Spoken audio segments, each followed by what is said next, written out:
네, 사회 각계각층의 인사들을 만나서 그야말로 휴먼들을 만나서 인생 이야기, 사람에 대한 이야기를 해보고 있습니다. 여러 분들을 저희가 모셔서 대화를 나눠보고 있는데요. 오늘 스픽스 인터뷰 휴먼 여론 전문가이신 휴먼앤데이터 이은영 소장을 오늘 모시고 이야기를 나눠보겠습니다. 어서 오십시오. 네, 안녕하세요. 네, 반갑습니다. 휴먼앤데이터, 오늘 저희 그 제목이 휴먼이라서 네. 인연이 아닌가. 그러게요. 연관이 깊다. 네.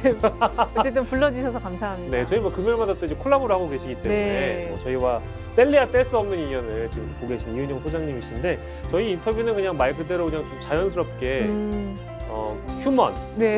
휴먼 이은영을 탐구하는 시간입니다. 네. 근데 이런 인터뷰는 많이 해보셨죠, 사실은? 아니에요. 이렇게 개인에 대한 인터뷰는 네. 제가 예전에 한 번 아주 오래전에 해보고 안 네. 해봤어요. 오래전이라 하면 혹시 뭐 2019년, 2019년쯤에 많이 하셨을 것 같은데? 아닙니다. 아닙니까? 네. 주로 그냥 이 여론조사 데이터 이것만 관심이 있으셔가지고 예. 제 개인이 어떤 사람인지에 대해서는 별로 알고 싶어하지 않으셨어요. 네, 오늘은 뭐 이제 여유롭게 시간을 네. 좀 여유롭게 저희가 확보해냈기 때문에 네. 뭐 모든 얘기를 다 하셔도 괜찮습니다. 보통 저희가 직업에 대한 이야기 많이 하고 그리고 실제 뭐 과거에 어떤 일들을 뭐 지금의 직업 이전에 과거에 어떤 일들을 또 하셨는지, 네. 그리고 또 현안에 대한 질문도 많이 드리고, 최종적으로 이제 마지막 질문이 매우 간지러운 질문이 하나 있습니다. 네. 그거는 이따가 소개를 네. 해드릴게요. 저희 초대 여론 전문가로는 배종찬 소장이 한번 나오셔가지고 다양한 말씀들을 주셨는데, 여론 전문가라는 직업이 그러니까 저희 시청자분들한테는 그렇게 낯설지는 않을 것 같아요. 근데 우리 이은영 소장께서는 혹시 여론 전문가라는 어떤 직업을 갖게 된 특별한 계기가 있으신지 싶네요. 그러니까는 이제 저도 직업적으로 이거를 이제 접하게 돼가지고, 사실은 제가 이제 그 청와대에 그 들어갈 때 그 배치받은 부서가 요 여론조사 비서관실이었어요. 아, 노무현 정부 청와대 때. 네, 근데 이제 그 전에도 언론이라든지 또 커뮤니케이션 이쪽에 관심은 많았었거든요. 근데 네. 실제로 이제 제가 했던 업무들은 홍보나 이런 쪽, 정책이나 이런 쪽의 업무들을 좀 했었는데, 네. 그 배치를 이제 여론조사 비서관실로 받아가지고 저도 이제 그때부터 공부하면서 네. 그리고 이제 업무하면서 익혔고, 네. 그리고 이제 그 청와대를 나오고 나서 이거는 조금 더 현업의 경험을 해봐야 되겠다. 네네네. 그래서 이제 조사회사에 들어가서 네. 일하고 난 다음에 제가 네. 차려서 네. 이 업을 하게 된 거죠. 네. 여론 전문가? 네. 데이터 전문가라는 일종의 이제 직업이라는 게 지금은 이제 굉장히 많이 찾아볼 수 있는 상황이잖아요. 네. 처음에 이제 시작하셨을 때는 그래도 많은 분들이 뭔가 좀 생경하게 느끼셨었던 직업이었을까요? 아무래도 이제 이게 통계를 다룬다고 알고 계시니까 네. 좀 어렵고 딱딱하고 네. 재미없는 그런 영역으로 생각들을 많이 하셔서 네. 그거 어렵지 않냐 이렇게 얘기를 하셨는데, 저는 이제 이 업무 자체를 기존에 이제 그 사회 경력 갖고 그다음에 이제 청와대에서 이 업을 배웠기 때문에 네. 사실 정치와 정책과 굉장히 밀접하게 이 업을 배운 거예요. 네. 그래서 단순히 통계적인 측면 외에 이게 왜 결과가 통계 데이터가 왜 이렇게 나왔는지 Y에 대한 부분을 계속 연구하고 고민하다 보니까 네. 이 업이 너무 재밌는 거예요. 그래서 다 그렇게 말씀하시네요. 네, 그래서 이게 그리고 이제 여성에게 잘 맞고 그렇습니까? 굉장히 그 섬세한 그런 걸 요구를 하거든요. 사람들의 어떤 이게 여론조사업이라는 게 관찰을 되게 많이 하는 직업이에요. 네. 그러니까 이 데이터만 다룬다고 생각하시고 뭐 분석하고 뭐 리포트 쓰고 이런다고 생각하시는데, 네. 네, 저희들이 진짜 많이 하는 거는 사람들이 어떤 생각을 하는지에 대해서 관찰을 많이 해요. 네. 그러다 보니까 이게 정말로 사람들이 이렇게 생각을 가지고 이렇게 바뀌어 나가고 있구나 하는 네. 거를 직접 보니까 너무 재밌었죠. 혹시 뭐 심리학 박사학위 이런 거 있으신 거 아니에요? 이 그 여론조사 쪽이 네. 그 선호하는 전공이 뭐냐면 네. 이제 신방과를 제일 선호해요. 왜냐하면 이제 신방과. 미디어를 통해서 사람들이 인식을 갖게 되는 거라서. 그다음에 이제 심리학이나 사회학과, 음. 그다음에 리포팅을 쓰다 보니까 어문 계열 쪽도 굉장히 그 전공자들을 선호하거든요. 네네. 그래서 저도 이제 심리학을 좀 공부는 하고 싶긴 한데 일단 저는 커뮤니케이션 쪽으로 했어요. 네. 그러셨군요. 네. 스트레스는 없으세요? 직업적인 스트레스랄까? 이게 초기엔 되게 많았죠. 왜냐면 이제 이게 여론조사라는 게 이 연구 파트가 있고 실사 파트가 있어요. 사람들이 이걸 잘 모르시거든요. 그러니까 실사 파트라는 거는 실제로 이제 나가서 설문지를 조사 대상자에게 드리고 그 네. 응답을 받아오는 작업까지가 실사 파트예요. 네. 그러니까 우리가 이제 전화조사 같은 경우는 이제 실제로 이제 설문을 만들어서 연구팀에서 일로 넘기면 실사 파트가 이제 그거를 면접원을 훈련을 오리엔테이션을 시켜갖고 실제 이제 조사 대상자 통화하고 끊는 것까지 네. 요 파트가 있는데 이 파트가 굉장히 그 복잡하고 이 그 연구 행태가 굉장히 많거든요. 뭐 네. 온라인 조사도 있고 대면 조사도 있고 막 여러 가지가 있다 보니까 네. 이쪽 분야를 일을 배우는데 스트레스도 되게 많았고요. 그리고 하여간 그때는 이제 제가 일 배울 때는 다 수기로 하던 때예요. 이 업무 처리 자체가 진짜요? 예, 전산화가 되어 있지 아니, 않아서 그것도 스트레스가. 그 스트레스입니다. 그리고 일단 그보다 더 스트레스가 가서 설문지를 받아오는 거. 그러니까 이제 초기에는 저도 직접 나가서 설문지를 받아오고 네. 그걸 또 코딩하고 이런 걸 제가 다 같이 하면서 또 제가 이제 그걸 또 가르치기도 하고 그랬었거든요. 예. 제 회사를 운영하다 보니까. 네네네. 그래서 그 과정이 정말 너무 힘들었어요. 그래서 사람들이 안 해줘요, 잘. 네네. 근데 그거를 어떻게든 설득을 해갖고 네. 좋은 의견을 좀 달라고 해서 받아오는 작업, 그리고 그거를 이제 자료 DB화하는 작업, 이게 너무 많이 힘들었었죠. 네. 그 얘기를 또 여쭤봐야 될 것 같아요. 그 여론조사 같은 경우에는 그 저희 직업 얘기를 하고 있으니까 네. 그 보도 같은 것들을 충분히 숙지하시고 그 내용을 들여다보고 아까 되게 그 세심하게 접근하신다고 하셨잖아요. 네. 저희도 이제 그 매주 함께 해주고 계신데 여론 전문가가 보도를 접할 때 어떤 중요해야 될 점 강조해 주신다면 좋을 것 같은데요. 어떤 그러니까 점을 주로 보세요, 그러면? 그러니까 이제 보도와 관련해서는 이게 이제 그 미디어가 어떻게 보면 아젠다를 이제 세팅하는 거잖아요. 네. 미디어에서 그걸 세팅을 해줘서 사람들이 여러 가지 그 복잡한 이 하나의 사건에도 이 측면이 다양하게 많은 측면이 있기 때문에 어느 쪽에서 보느냐에 따라서 사건의 이해하는 정도가 달라지는데 네네. 그걸 이제 미디어가 그 창을 만들어주는 건데 네. 저희는 이제 그 미디어가 이 창을 어떻게 만들어 주는지에 대한 부분도 보고 네. 그리고 그 속에서 그 좀 다뤄지지 않은 부분이 혹시 더 사람들의 인식 속에서 더 중요한 포인트가 되지 않을까 그런 측면까지 이렇게 다 좀 구석구석 살펴보는 편이에요. 그래서 이 매체도 그 공중파나 뭐 종편만 보는 게 아니고 진짜 커뮤니티 여론까지 이렇게 좀 폭 넓게 다양한 측면을 봐주기 때문에 저희들은 이제 상당히 그 시야를 좀 넓게 가져가려고 노력을 하고 그 미디어가 중심적으로 띄우는 아젠다 외에 그 다른 면도 좀 있는지 네. 그리고 우리가 놓치는 부분이 있는 건 아닌지 이런 부분을 상당히 중요하게 살펴보죠. 어차피 다 음. 사는 게 경쟁 아니겠습니까? 아, 그렇죠. 그렇다면 여론 전문가로서의 어떤 이은영의 강점은 이게 다르다 할 만한 게 어떤 게 있는? 왜냐면 이거 배종찬 소장한테 똑같은 질문을 제가 드려봤거든요. 했더니 막 이렇게 말씀하시더라고요. 저는 뭐 아침에 일어나서 잘 때까지 데이터만 생각하고 데이터는 절대 거짓말을 하지 않는다. 이제 이런 말씀을 해주셔가지고 데이터 엄청 얘기 많이 하더라고요. 맞아요. 근데 저는 저의 강점은 제가 이제 기본적인 성향이 좀 호기심이 많아요. 네. 호기심이 많고 이렇게 무언가를 좀 도전하거나 새롭게 시도하는 거에 대해서 이렇게 좀 두려움이 별로 없는 스트레스 받아 하지도 않으시고요. 네, 별로 없는 스타일이에요. 진짜요? 그러니까 왠지 그러실 것 같았어요. 저 같은 스타일이 이제 혼자 잘 노는 스타일이라고 그러실 것 하더라고요. 같았어요, 진짜로. 그래서 이제 그런 거를 제가 직접 이렇게 경험을 해보거나 아니면은 이제 사람 직접 현장에 뛰어 들어가서 하는 거 그리고 아까 말씀드린 것처럼 제가 이 실사 파트 경험을 많이는 해보지는 않았지만 그래도 연구만 하는 연구원들보다는 제가 직접 회사도 운영하고 같이 또 해보기도 하고 했기 때문에 그런 부분이 저의 강점이라고 볼 수가 있어요. 그래서 그 이렇게 연구만 하는 그 연구원, 리서처들 같은 경우는 어떻게 보면 이게 실사가 굉장히 중요하거든요. 여기서 조사가 잘 돼야지 좋은 데이터가 나오는 건데 이 파트를 아예 안 하는 사람도 있어요. 모르는 사람도 있고. 그래서 저의 강점은 이 실사 파트를 조금 그래도 다양하게 경험을 해봤다. 그래서 이 조사를 보면은 이 조사 프레임 자체에 대한 거를 먼저 빨리 캐치를 한다. 그러니까 그거를 빨리 캐치 안 하면 조사가 잘못되는 경우가 있어요. 설계 자체가. 그런데 그거를 그냥 그대로 나온 데이터만 가지고 이야기를 하면 이 기초가 잘못 설계가 됐는데 그래서 다르게 해석을 할 수가 있거든요. 그래서 저는 이제 이 부분에 조금 경험이 있다 보니까 조금 빠르다 그렇게 파악하는 눈이 그게 저의 강점이에요. 많은 분들께서 휴먼 앤 데이터로 지금 전화를 넣어주고 계시는 걸로 하겠습니다. 제발 연락 좀 주십시오. 전화 좀 해주세요. 네, 방송이나 미디어의 얼굴을 이제 드러내시기도 하시지만 원래 본업이 또 이게 계시기 때문에 많은 분들께서 연락 주시면 되겠습니다. 자, 근데 그 TV 뭐 이은영 TV뿐만 아니라 뭐 이제 뭐 TV 출연이나 네. 뭐 다양하게 방송하시잖아요.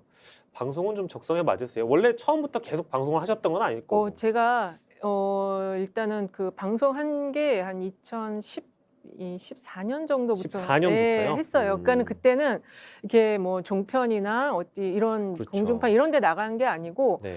그때 국민 TV인가? 네. 국민 TV가 네. 그때 마포에 이제 있었던 거.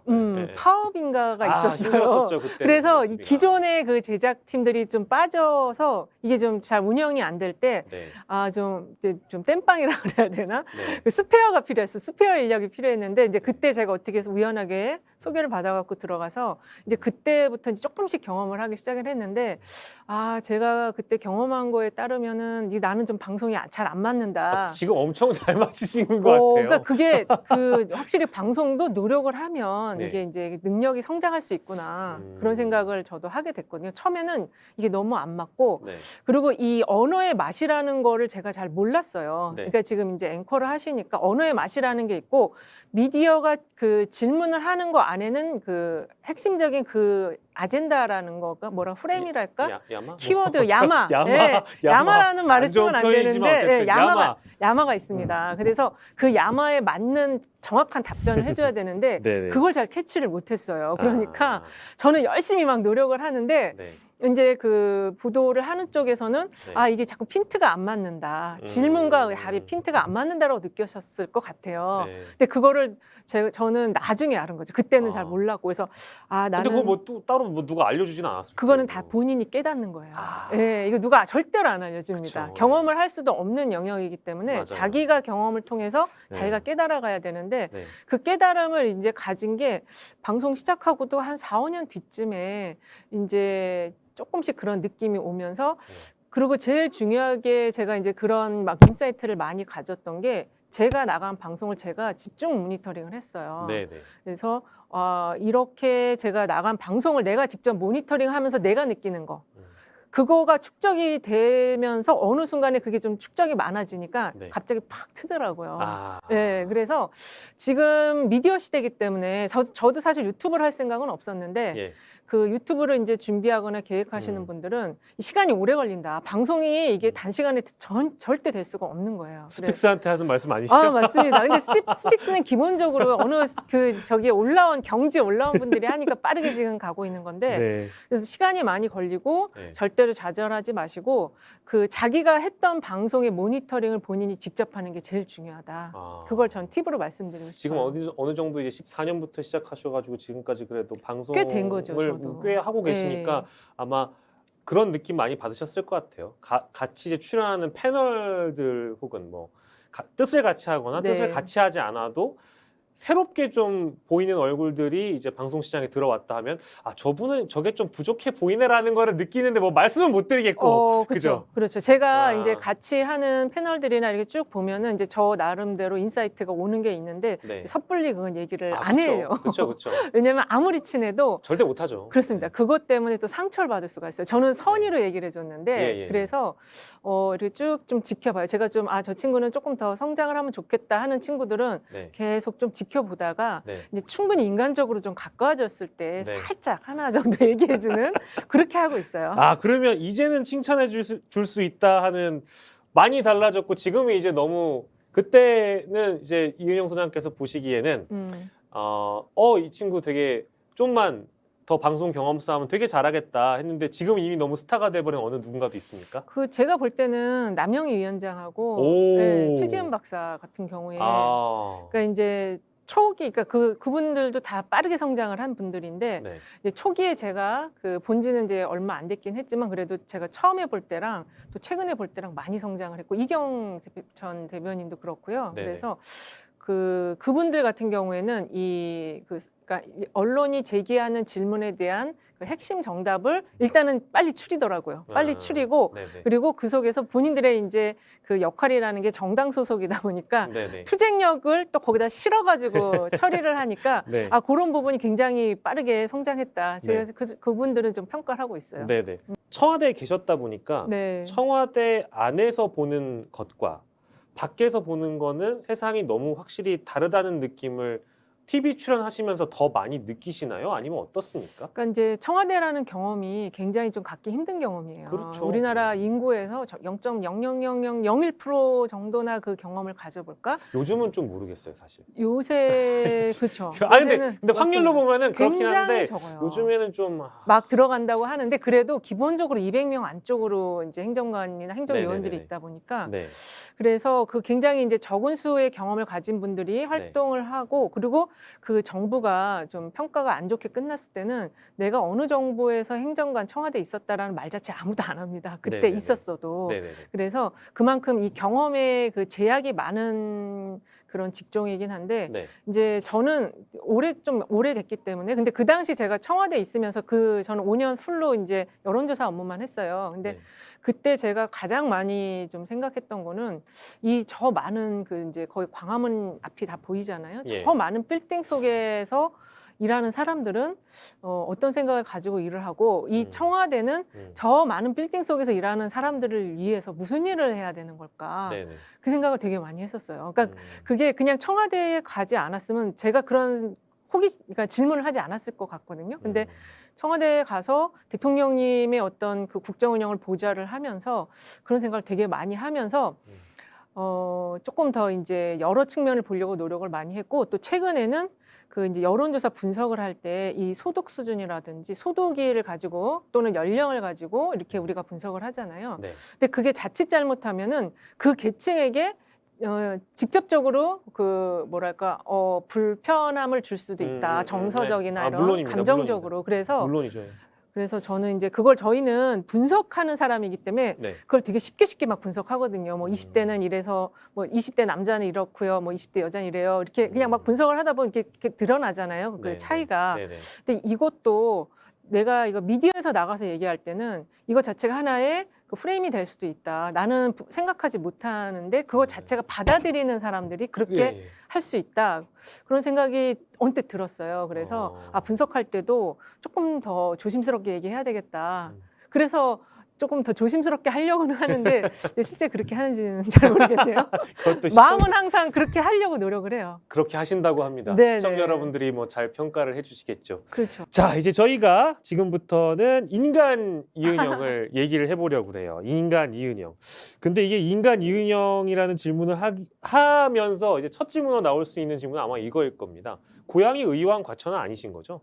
저는 고향은 서울이고요. 네, 원래 서울이신데. 네, 결혼해서 이제 그쪽에 가서 사는 거죠. 네, 의왕 과천이 고향이 아닐지라고 뭐 물어본 이유는 당연히 이제 2019년에 네네. 본격적으로 이제 그 선거 전에 뛰어들으려고 하셨던 경험이 있기 때문에 이게 뭐 부끄러운 경험은 아니시잖아요. 그렇죠. 좋은 경험이죠. 이게 쉽게 선택해서 할 수 있는 경험은 아닌데 네. 이제 제가 그 청와대 경험도 있고 그 전에 제가 또 정당 경험이 있다 보니까 이제 네. 데이터를 다루는 사람이 어떤 정치적인 편향성이 있지 않을까 이제 그런 생각을 하실 수도 있어요. 그래서 제가 그 부분은 네. 굳이 저의 프로필로서 잘 얘기는 안 하는데 네. 어쨌든 그런 경험이 있다 보니까 그 대중과 직접적으로 한번 접촉을 하면서 네. 어떤 나의 생각을 좀 네. 소통을 하는 그런 일도 내가 한번 도전해보자. 네. 더 나이 먹기 전에. 예. 그래가지고 정말 누가 시키지도 않았는데 제가 스스로 진짜요? 네, 한번 도전을 해본 거죠. 이거 근데 뭐 사실 그 고향이 서울이시고 출마는 의원 과천을 선택하셨고 이제 그러한 배경으로 선거에 뛰어들려는 마음을 가지셨다고 하나 그때 당시에 좀 많이들 만류했던가요? 가족이나 그렇고. 가족들은 다 이제 뭐 아휴 진짜 정말 제발 좀 막 그랬는데 하지 말라고요? 예. 아무도 안 도와줬어요. 진짜요? 네. 이제 와서 얘기할 수 있는 이제는 얘기할 가족에 수 대한 있는데, 서운함. 예, 근데 이제 저는 그 어떻게 보면 이 이제 정치권 주변에서 제가 제가 생활하고 여기서 또 저의 생계로서 직업으로 했던 이 어떤 그 시간들을 한번 좀 마무리를 해보고 싶다. 네. 그래서 조금 무모하겠지만 네. 그래도 우리 또 제가 같이 일했던 동료나 선배들은 한 번씩 그렇게 또 도전하고 마무리를 하셨어요. 진짜요? 네, 그러니까는 이제 뭐 정당 생활했던 선배들도 마지막에는 본인이 직접 출마하는 걸로 네. 성공하면은 정치인이 되는 거고 네. 성공을 못하면 그 경험을 어떤 삶의 좋은 교훈으로 삼아서 일반인으로 사는 거고 그리고 항상 정치에 관심을 갖는 사람으로 사는 그런 선택들을 했어요. 네. 그래서 나도 그러면 더 나이가 먹기 전에 한번 마지막이라는 생각을 가지고 해보자. 네네. 이렇게 해서 그때 한 1년 가까이 한번 이제 지역에서 네. 지역분들 만나면서 활동을 했었는데 네. 아, 이게 보통 일이 아니에요. 현실 정치는 참 녹록지 않다는 생각을 많이 진짜 하셨죠. 그렇습니다. 이 정치인의 꿈을 가진 분들에게 꼭 드리고 싶은 말씀은 지역구가 있다. 지역을 반드시 챙겨야 되는데 네. 그게 굉장히 어려운 일이다. 아, 네. 그러니까요. 대학 시절 20대 이은이 형의 20대는 어땠습니까? 일단은 이제 저는 교회에서 그 학생 운동을 했던 선배님들이 그 당시 교회 야학을 하면서 네. 이제 중고등학생들 그 청소년반들 있잖아요. 거기 이제 그 아이들을 좀 가르치시면서 약간 의식화라고 그래야 되나? 의식화? 네, 교회에서 예전에 그런 게 좀 있었어요. 아, 진짜요? 네. 오. 야학하는 선배님, 대학교 선배 오빠 언니들이. 네네네. 근데 저도 이제 그때 그런 언니 오빠들한테 이 성경의 어떤 예수의 삶을 그 약간 민중적인 예수의 삶을 아멘. 배워가지고 네.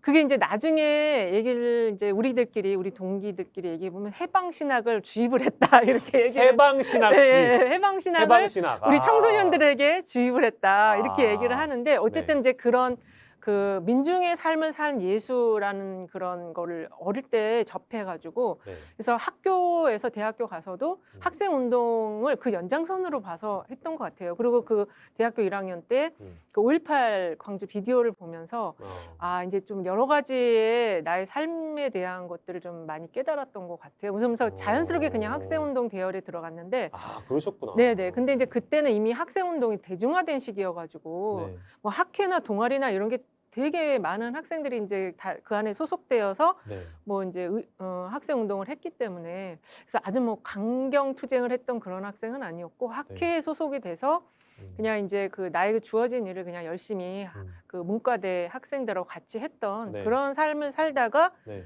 이제 출판사를 갔어요. 제가 출판사 가서 일하다가 우연하게 이제 정당 공채에 아, 그때는 공채라는 개념이 처음 있었어요? 네, 그러니까 원래 정당은 공채가 없고 그러면 그때가 새정치국민회 새정치국민회? 예, 아. 95년대에서 그 아. 여당만 공채가 있었어요. 아, 그래요? 네, 그 민정당 공채라는 게 여당은 이제 공채를 해서 그 기수가 이제 순환보직을 해서 뭐 당에 청와대도 가고 정부에도 가고 이렇게 항상 여당을 했으니까.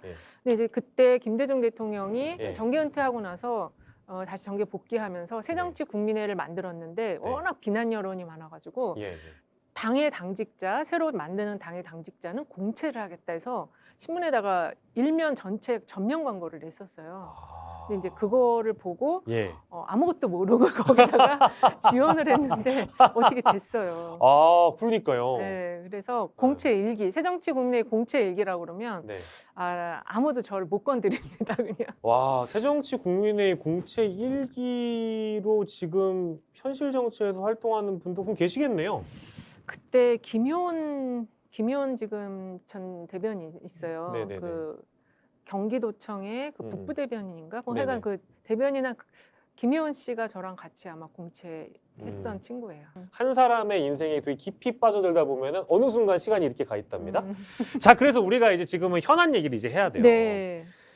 저희가 처음에 오늘 저희 사실상 거의 무대본으로 그 무협의 무대본으로 진행되고 있기 때문에 그래도 하나 협의한 게 있다면 현안 중에 지지율 얘기예요. 네. 근데 처음에 지지율을 우리가 28로 잡았거든요. 근데 오늘 갤럽 조사가 그러니까요. 24% 윤석열 대통령의 국정 지지도가 24%가 나왔습니다. 이거 의미를 뭐 어떻게 봐야 될까요? 이거 지금 굉장히 심각한 상황이고 이제 저도 웃으면서 이제 대통령 지지율은 얘기하지 않으려고 생각을 했어요. 저희도 오늘 방송하다 네. 사죄드렸어요. 막 웃으면서 얘기하다 이거 어떡할 거야 하다가 24는 이게 네, 빨리 이거를 이제 국정 수습의 방안을 빨리 이제 준비를 하셔야 되고 저는 대국민 사과와 함께 그 수습 방안이 나와야 되고 수습 방안의 핵심은 인사 개편이다. 그렇게 말씀을 드리고 싶고 네. 우리가 그 스픽스 그 브리핑이었나? 그게 이름 바뀌었죠? 이슈탱크죠. 이슈탱크에서도 말씀드린 것처럼 지금은 이제 여당의 수습 여당 수습을 먼저 빠르게 지금 진행하고 계신데 약간 졸속으로 가는 맞아요. 면이 네. 있기 때문에 그거는 그렇게 빨리 안 가도 된다. 정당은 어떻게든 제자리를 찾아가요. 여기가 이제 권력을 생산하는 곳이기 때문에 오히려 지금 대통령 비서실의 그 홍보수석인가 시민사회 수석인가 지금 계속 브리핑을 하고 있는데 강승규? 예, 강승규도 시민사회 그렇고 수석. 시민사회 수석도 네네. 그렇고 네.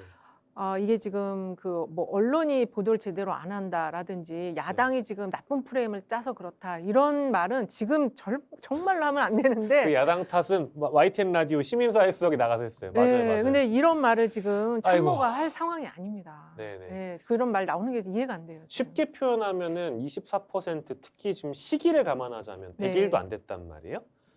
수미양가 중에 이거는 거의 양에 가까운 건가요? 그렇죠, 그렇죠. 가 정도는 아니고. 사실 그 오늘 그 보도된 내용 중에서 네네. 이 24% 잘하고 있다라고 평가하는 사람들에게 왜라고 이유를 대라고 했더니 잘모름이 거의 다 나왔잖아요. 그러니까는 아이고. 그 잘하고 있는 거에 대해서 왜 잘하냐? 아 몰라 그냥 잘해. 우리 윤통 잘해 이거예요. 그렇죠, 그렇죠. 이유를 대지 않고 그렇게 얘기했다라는 게 오늘 또 기사 나온 게 있어요. 네. 그래서 지금은 상당히 엄중하게 보셔야 되는데 사람들이 지금 이 상황을 어떻게 보냐면 대통령이 과연 이거를 수습할 수 있을까?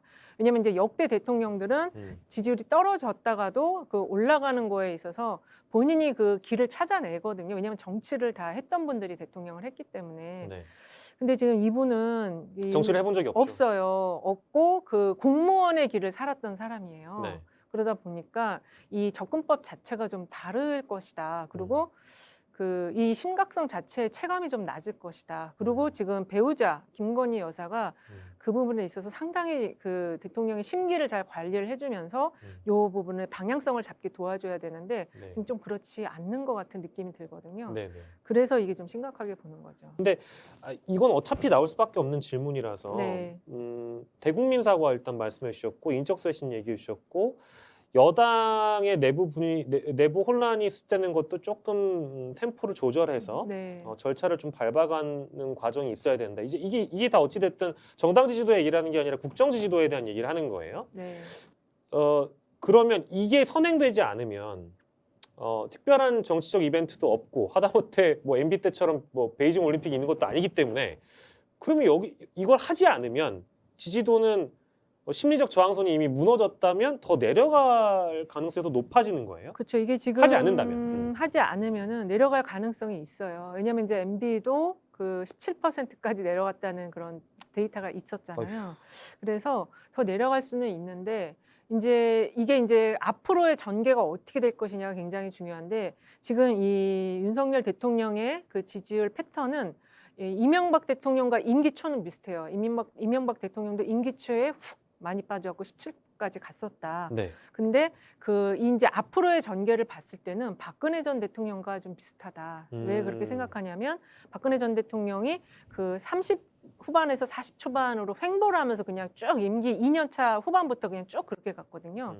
그래서 지금 이 현재 지지율의 그 심리적 저항선이 무너졌다고 표현하셨는데 네네. 그만큼 사람들이 기대를 하지 않는다라는 거예요. 그러니까 예전에 그 노무현 대통령 임기 말에 보면 모든 게 다 노무현 때문이야 이런 게 있었어요. 그때 고생 많이 하셨겠어요. 네. 그래서 그냥 네. 내가 길 가다 넘어져도 노무현 때문이야 이렇게 네, 말할 네, 정도로 네, 네. 서로 그냥 약간 뭐 조롱 비슷하게 했던 네, 그런 시기가 있었는데 그것도 뭐 노 대통령이 뭐 이제 스포츠니까 국민 스포츠니까 받아들인다고 하셨었잖아요. 그렇습니다. 네. 근데 지금은 그때는 임기 말이었기 때문에 이제 그렇게 대통령도 그리고 그 당시 이제 그것만 있었던 게 아니고 경포대라는 프레임이 같이 작동이 돼가지고 그래서 대통령이 나중에 이제 그 마음을 좀 독하게 먹고 그런 말씀을 하신 거였지만 네. 지금은 임기 초예요. 지금 아직 100일도 안 됐거든요. 4년 9개월이 남았습니다. 그렇습니다. 그래서 이 지금 이렇게 지금 임기 이제 100일 때 가서 100일도 안 됐는데 계속 뭐 이제 앞으로는 무엇을 해도 조롱을 할 거예요. 사람들이. 아유, 저거 그냥 가만히 있어라. 이렇게 할 거거든요. 네네. 그러니까 심리적인 수습을 하는 게 가장 중요하다. 지금 상황에서는. 잘할 수 있다라는 거를 증명을 해줘야 되는데 그것만큼 어려운 게 없어요. 이게 자꾸 지지율 얘기를 오래 하게 될 수밖에 없는데 다양한 이유가 이제 이번 주에 네. 있었다고 하셨잖아요. 가장 크리티컬했던 거는 그러면 박순애라고 우리가 치더라도 네. 그 낸시 펠로시 의전 논란 역시도 아주 뭐 주요한 원인 중에 하나였다. 그렇죠. 근데 그거는 많이 지금 오늘 보니까 많이 수습을 하더라고요. 뭐 한 것 같아요. 굳이 안 만나도 괜찮았다. 뭐 네네네. 이런 식으로 문정인 교수도 뭐 그런 식으로 네네네. 얘기하고 막 수습이 많이 들어갔고 네. 어쨌든 전화 통화했으니까 아주 잘했다. 뭐 이렇게도 지금 평가를 하시더라고요. 근데 또 하나의 문제는 그 휴가 때 연극을 보러 가신 거 그 부분이에요. 하필이면 낸시 펠로시 온 날 날이었죠. 그렇죠. 네. 그리고 그 술까지 이어진 자리가 사진이 나갔다라는 부분이 이거는 제가 볼 때는 저도 이제 그 부분을 비평을 했는데 예. 요거는 그 국민들의 지금 반감을 정서적이거나 심리적으로 무력화시키는 것이 아닌가. 왜냐하면 그 사진을 봤을 때 야 우리가 이렇게 지금 대통령 지지율로 신호를 보내고 있는데도 들은 척도 안 하네. 저렇게 네. 휴가를 즐기고 있구나. 그러니까 이게 지금 국민을 조롱하는 건지 우리는 막 화가 나갖고 막 그 지지율이 지금 20% 같다, 24% 같다 얘기하고 있는데 안 듣는구나. 아니 그 개념 그쵸 안 듣는 게 아니고 그 자체는 아예 그냥 생각도 안 하는 느낌. 무시당한다. 그렇죠. 그러니까 우리 국민들이 이렇게 막 그 불만을 토로하는 게 무시당하는 느낌. 이 국민들의 지금 이 대통령 지지율에 대한 흐름이 단계적으로 쭉 빠졌거든요. 네, 주마다 2, 3, 4 4%포인트씩 그렇지. 지지난주부터 쭉쭉 빠졌어요. 쭉쭉 빠졌어요. 그런데 이게 지금 계속 신호를 보내고 있는데 마지막에 지금 28% 나왔을 때 이거에 대해서 대통령이 휴가를 딱 가서 다 그 연극을 보면서 술자리까지 한 사진이 딱 나와버리면 그걸 본 국민은 이거는 해도 안 되는 거구나. 이렇게 심리적 무력감에 빠진다는 거죠. 심리적 무력감. 예. 아주 굉장히 안 좋은 거예요.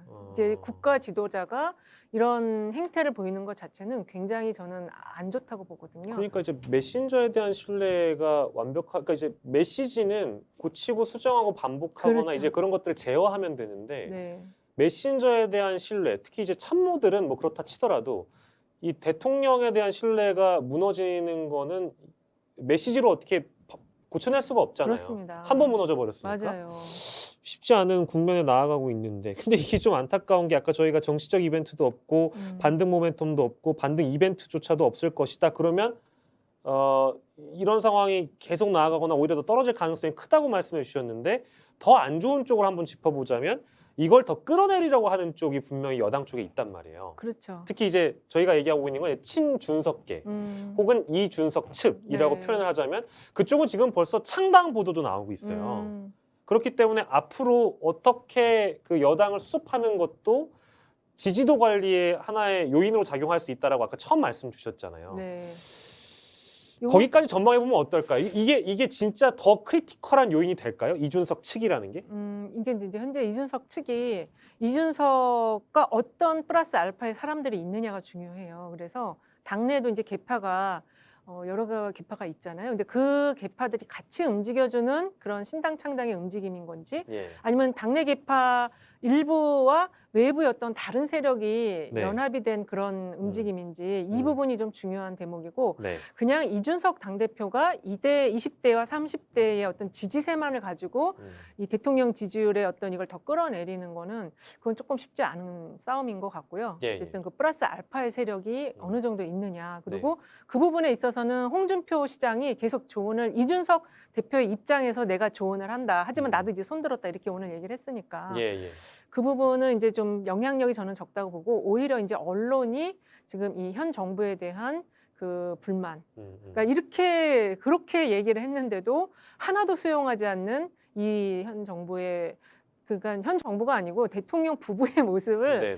언론에서 사실 언론 쪽에서 레드 사인이 온 거는 좀 됐어요. 왜냐면 맞아요. 사설이나 이런 쪽에서 계속 얘기를 했거든요. 그래서 그게 더 무섭다. 사실. 그러니까 원래는 또 이제 뭐 비호라는 표현이 아니라 네. 실제 보수 성향으로 분류되는 신문들조차도 빨간불을 자꾸 보냈거든요. 그렇습니다. 예, 맞아요. 근데 이게 지금 이거를 잘 이해를 못 하고 계신 것 같기도 해서. 그러니까 이 지금 수습 방법을 잘 어떻게 이거를 이제 우선순위를 잡아서 해결해야 될지 잘 지금 몰라 하시는 것 같기도 한데 가장 핵심적인 거는 지금 이 현재 모든 우리나라 전체 공기를 바꿔줘야 되는데 그게 바로 이제 인적 쇄신이거든요. 인적 쇄신만으로 그래도 어쨌든 해결은 됩니까? 상당 첫 부분 단추는? 그렇습니다. 왜냐하면은 이제 지금 있는 사람들 자체는 대통령에게 무언가 조언이나 충언이나 이걸 못했기 때문에 여기까지 온 거예요. 그러니까 이 사람들은 싹 다 바꿔줘야 되는데 네. 그 폭을 소폭으로 할 거냐 중폭으로 할 거냐 전면적인 대개편으로 할 거냐 그거는 대통령이 이제 정해야 되겠죠. 그 인적 쇄신이라는 게 단 한 번에 이렇게 단칼에 되는 게 아니라 인적 쇄신을 하면 당연히 또 인사 검증이 후에 올 사람들에 대한 인사 검증이 따라붙잖아요. 인사 검증을 또 하는 과정에서 만약에 또 의혹이 생기고 또 보도가 되면 이거 우리가 관리 못한다라는 일종의 두려움이 있기 때문이 아닐까요?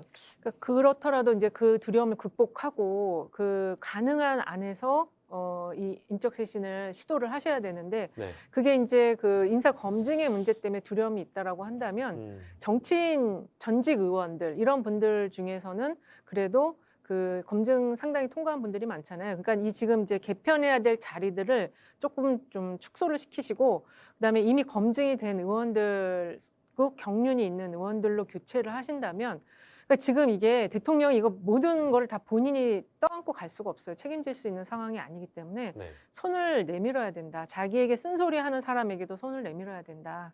그러면은 좀 시야가 더 넓어질 수도 있고 어떻게 보면은 거국내각 이럴 때 보통 우리가 예전에 DJ나 우리 이제 좀 옛날 그 정치인 분들은 거국내각, 중립내각 이런 얘기들을 많이 해요. 그래서 거국내각을 구성하겠다. 저쪽 땅의 사람을 내가 모셔와서 좀 이 현재 어려운 상황을 극복하겠다. 이런 카드를 많이 또 쓰기도 하셨거든요. 예. 그러니까 그런 카드도 생각을 해볼 필요가 있다는 거죠. 과연 근데 그런 카드가 나오면 도와줄 사람이 있을지는 좀 잘 모르겠어요. 찾아보시면 있을 겁니다. 아 그래요? 아 힌트를 주신 것 같은데 자 그리고 네. 이거 이제 마무리하는 차원에서 네. 지금은 어떻게 해야 될 것이다라고 말씀해 주셨잖아요. 결론적으로 그렇게 할 것 같습니까? 아마 대통령도 제가 그 사진이나 이런 걸 보니까 본인도 상당히 좀 기가 죽은 모습이 약간 보였어요. 네네. 제 눈에만 보였는지 모르겠는데. 인사이트가 있으시니까. 네, 24% 되면은 심리적으로 위축이 될 수밖에 없어요. 그래서 이거 내가 그만둘 수 있는 자리도 아니고. 네, 그럼요. 네, 국민이 안겨준 자리인데. 그렇습니다. 그래서 이게 함부로 이게 자기가 뭐 사직서 낼 수 있는 그런 자리도 아니에요. 그럼요. 그러다 보니까 이제 여러 가지 방법을 찾으실 거라고 저는 생각을 해요. 특단의 대책을 마련하시고 이미 다 나온 내용입니다. 저희가 앞서서 네. 계속 얘기했기 때문에 제발 들어주시면 감사하겠습니다. 마지막으로 정리하는 차원에서 최종 질문 저희 항상 나오는 고유의 질문 하나 빼고 네. 노무현 대통령이 예전에 지지율 때문에 고민을 많이 하셨을 때 네. 우리는 민심 믿고 가야 된다. 근데 민심은 여론과 다르다. 이제 이런 표현을 하셨다고 네. 제가 알고 있습니다. 뭐 물론 이제 노 전 대통령하고 지금 윤 대통령을 비교하자는 얘기가 아니라 대통령이 가질 수 있는 어떤 자신의 자신감 이런 것들도 전 충분히 존중은 합니다만 혹시나 저는 윤 대통령도 민심과 여론은 다르다라는 사고를 혹시나 지금 갖고 있다면 참모들은 뭐라고 조언을 해야 되나요? 그러니까 근데 이제 노무현 대통령과 윤석열 네. 대통령은 그 민심만 보고 가겠다. 민심과 여론은 다르다라고 얘기하시더라도 네. 완전히 다른 다른 측면으로 내용인 거는 얘기를 네네. 하는 거예요. 네네. 그래서 지금 이 참모들의 경우에 있어서는 빨리 이제 그 쇄신 카드를 위한 그 길을 열어드리는 게 지금 상황에선 참모들이 할 일이라고 저는 생각을 합니다. 이제 지금 다 그 관직을 다 내려놓고 죽여주시옵소서 다 뜻대로 이게 다 뭐 그러니까는 그 사의 표명? 인사를 할 수 있는 그걸 다 비워놓는 그런 선택이 지금 참모들이 할 수 있는 선택이 아닐까. 그때 그 노 전 대통령께서 민심과 여론은 다르다라고 얘기하면서 우린 민심만 보고 간다라는 표현을 하셨을 때 이 소장님은 그때 어떤 생각이 혹시 드셨어요? 저는 이제 그 말에 인사이트를 얻었고 감명을 받았는데 네. 그거는 제가 왜 그랬냐면 노무현 대통령은 본인이 가고자 하는 그 방향성이 명확히 있었어요. 그래서 그리고 노무현 대통령 그 지지율에서 가장 힘들었던 부분은 지지층이 이탈하는 부분이었거든요. 그러니까 어쨌든 이게 여야 그 대립과 갈등이 있는데 지지층이 이탈하면서 노무현 대통령에게 욕을 하는 그 부분이 정말 힘들었긴 했는데 그래도 그거를 견딜 수 있었던 거는 노무현 대통령이 지향하는 바가 굉장히 명확했고 그게 다 개혁의 과제들이었거든요. 그래서 우리가 지금은 힘들어도 중장기적으로는 이거는 국가에 도움이 된다라는 네. 확신이 있었는데 지금은 이제 그거에 대한 상황이 완전 다르죠. 네, 그 내용에 대해서 지금 대통령실 참모들이 확신이 있다면은 죽여주시옵소서 이거 안 해도 돼요. 근데 이제 그게 지금 없어 보이니까 이제 그런 저희가 이런 조언을 하는 거죠. 그러니까 대통령이 주창하는 어떤 국가적인 대혁신 과제라든지 국정 과제가 있어서 이걸 밀고 나가서 민심의 네. 저항이 있더라도 나는 나를 지지하는 민심을 믿고 일단 밀어붙이겠다라는 그런 상황이란 모르겠는데 그렇죠. 지금 그게 아니라 그냥 저는 혹시 그 워딩만 따서 실제 윤 대통령이 노 전 대통령을 존경했다고 하니 민심과 여론은 다르다라는 표현을 느끼면서 아니야 그래도 내가 나가보니까 나 좋아하는 사람 많던데 이 정도의 접근이라면 이건 좀 위험하다라는 지적을 하기 위해서 그렇죠. 아주 위험하죠. 그런데 이제 또 그렇게 얘기를 하면 참모들은 설득하기 힘들잖아요. 그런 생각을 이제 갖고 계시다면 그렇습니다. 이제 그렇기 때문에 약간의 비교를 통해서 혹시나 또 제가 공격받을까 봐 두 분을 비교한 건 절대 아닙니다. 상황이 달라요. 네. 자, 공식 질문입니다. 마지막으로 이제 스펙스 휴먼 인터뷰 마무리하는 차원에서 저희가 과거도 얘기했고요. 현재도 얘기했습니다. 이제 미래를 한 문장으로 좀 얘기해 보는 시간. 진짜 간지러워요. 네. 10년 뒤에 이은영은? 10년 뒤에 이은영은 이제 유튜브를 하면서 네. 한 달 살기를 하면서 돌아다닐 것 같아요. 그럼 그만큼 유튜버가 너무 잘 돼서 잘 되고 못 되고는 뭐 중요하지 않고요. 네. 어쨌든 내 일이 있다라는 거. 그러니까 10년 뒤에는 거의 이제 6학년이 넘는 나이일 수도 있기 때문에. 네네네. 근데 그때 일을 하고 있다라는 게 중요해요. 유튜브라는 걸 통해서 내가 계속 뭔가 일을 하고 있다. 네. 그리고 이제 지금 전국 우리나라가 제가 우리나라 이렇게 여행을 많이 안 다녔어요. 네, 해외도 네. 많이 안 다녔지만 네. 그때는 좀 시간이 많으니까 이제 태백 같은데 여름에는 태백에 가서 한 달 살고 시원하잖아요. 네. 겨울에는 저기 강진 같은 데 가서 또 한 달 살고 이러면서 그렇게 좀 전국을 돌아다니면서 자유롭게 살 것 같아요. 네. 유튜버를 하면서. 유튜버를 하면서 네. 자유롭게 살 것을 네. 기대하는 우리 이은영 소장과 함께했습니다. 저희 1시간 정도 인터뷰했는데요. 네. 혹시 오늘 소감은 어떠셨는지? 너무 재밌고요. 이제 좀 부끄럽기도 한데 이거 우리 애들이 볼까봐 부끄러운데 어쨌든 그냥 저의 솔직한 생각을 얘기했습니다. 네네네. 네. 저희도 너무너무 즐거운 시간이었고요. 저희가 다양하게 이렇게 많은 전문가들을 모시고 인터뷰를 나눠보고 있는데요. 오늘은 휴먼 앤 데이터, 데이터 이전에 또 사람이 먼저이신 이은영 소장님과 함께 다양한 이야기를 나눠봤습니다. 오늘 즐거운 시간이었고요. 저희는 또 방송에서 자주 뵙겠습니다. 네. 고맙습니다. 네, 감사합니다.